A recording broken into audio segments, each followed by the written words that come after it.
What's good with YouTube? Y'all already know Big Flocko from a convict's perspective, and I'm gonna smash, dash, and slide on through with a little bit of energy. Please hit the like, subscribe, and comment. Do all those things to help support this channel, and hit that bell notification for future fire content. Now, they just sentenced a man to 24 years, a Sureno, in the feds for a killing that took place in 2019, right, at Millen Federal Prison. It was done with a makeshift knife, and they stabbed this individual 28 times. Now, apparently, Alex Albert Castro, who I think he goes by the name of Creeper, was sentenced to an additional 42 years on top of the time he was already serving for a crime that was on a RICO case in regards to the Mexican Mafia. Now, the individual they killed, man, was straight scum. He was the individual named Christian Mayer. He was a mastermind of an international child exploitation ring.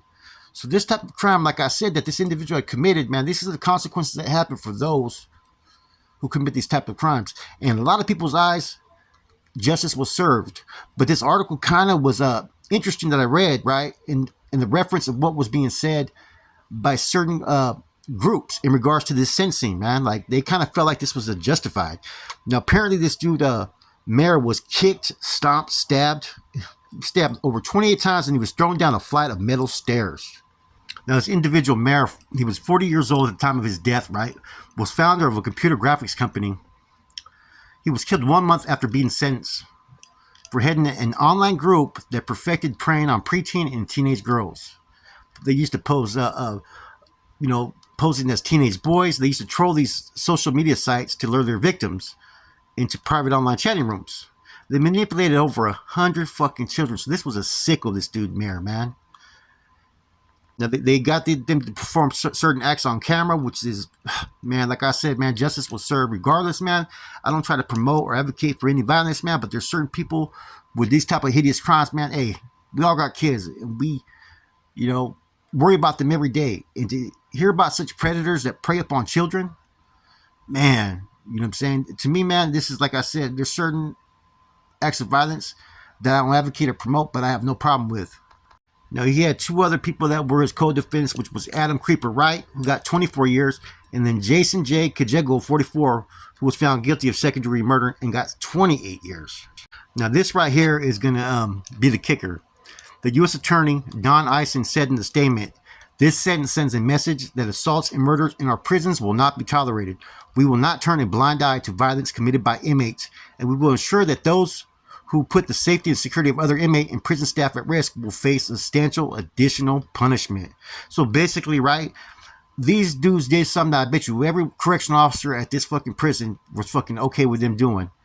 And I think most human beings are all right with. Any crime against children, man. See, they always cater to these individuals. Just like the thing with Cain Velasquez, they gave that dude fucking OR release with a fucking monitor after doing things at a daycare.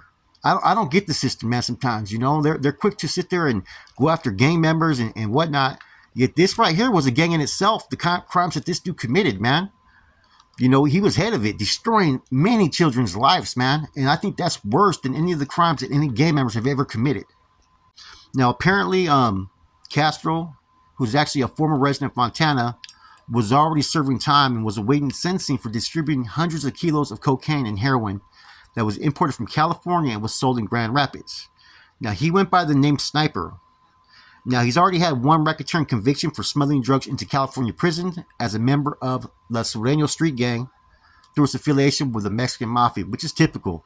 So this dude was pretty much in line and fell under the bandana of the Inmate and represented the Surenos.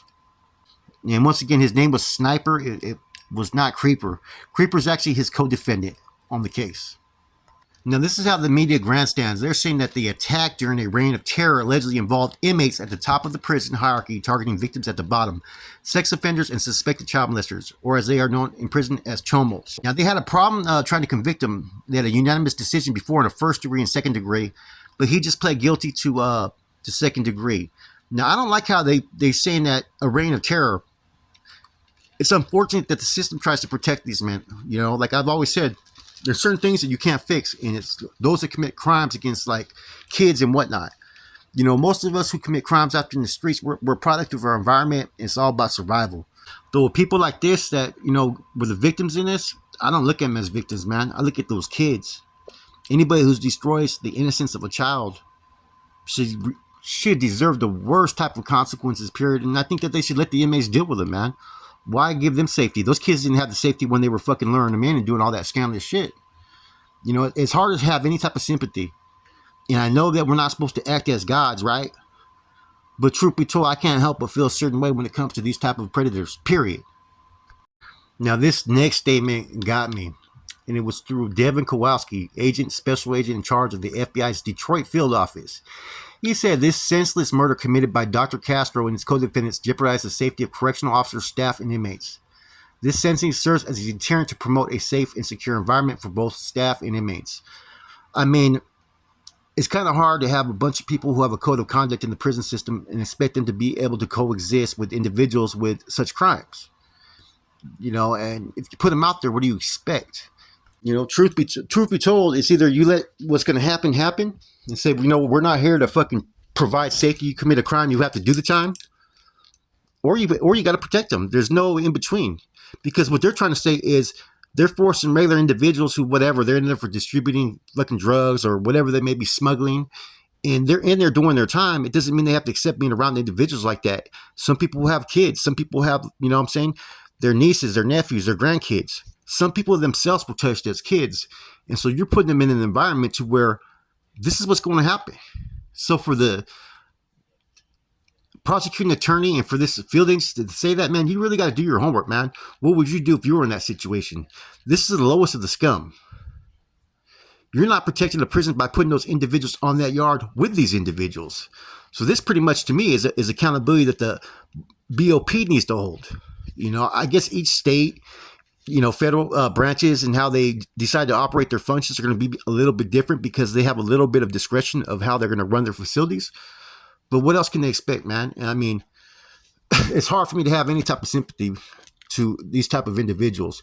And what I find kind of interesting with this is that you had, I believe, at least 2 Surenos who were involved, maybe 3, in the removal of this individual. A lot of times you let another race deal with it as seen fit. Now, the facility where they were at, I believe it's an FCI, which means it's a lower level facility. It doesn't mean you're going to have individuals that are going to be accepted of this type of things. And that may be why the Surenos were the ones that deal with it. Because, you know, the Surenos within the political spectrum of things, man, I think their low level members are going to have that same type of energy, just like Norteños are going to have that same energy on a lower level. You can't speak for the other groups because the other groups may be, you know, blue collar crimes and just individuals that are non-affiliated. Maybe that's why. But a lot of times you're going to have your own race that's going to deal with these issues. Now, this individual, he had an interesting last name. Now, in doing the research, I can't sit there and say that these other individuals, they look like they're potentially Hispanic, though, but I'm not 100% sure.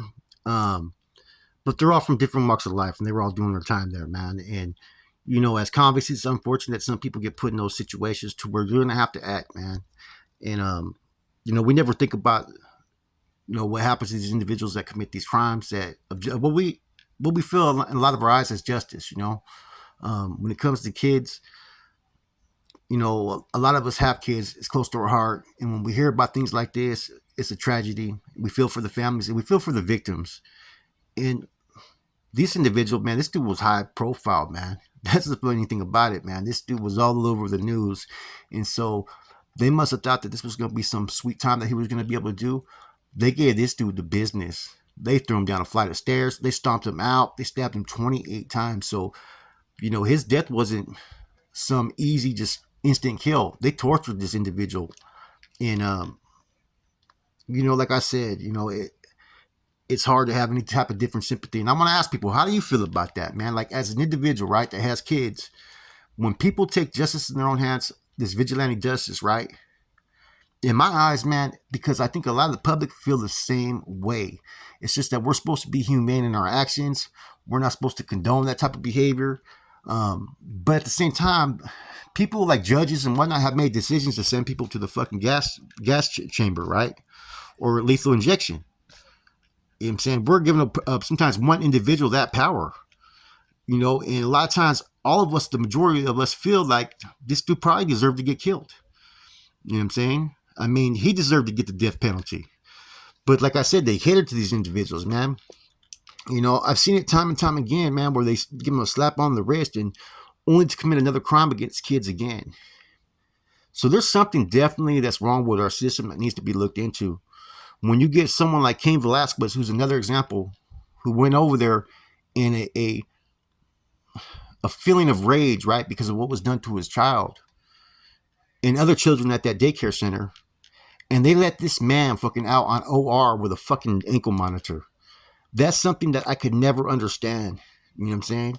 And I think that, you know, that judge, I can't believe he has a conscience and can sleep at night knowing that he did that.